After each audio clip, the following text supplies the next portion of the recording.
যা কিছু সমস্যা আছে ইনশাআল্লাহ আমরা একসাথে থাকলে সমাধান করতে পারবো।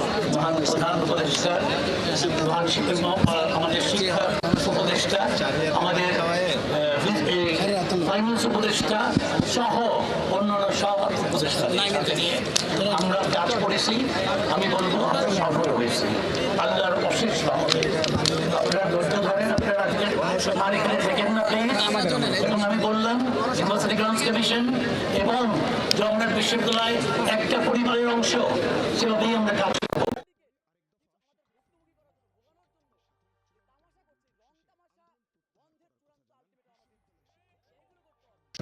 যেহেতু আমাদের দাবি বাস্তবায়িত হয়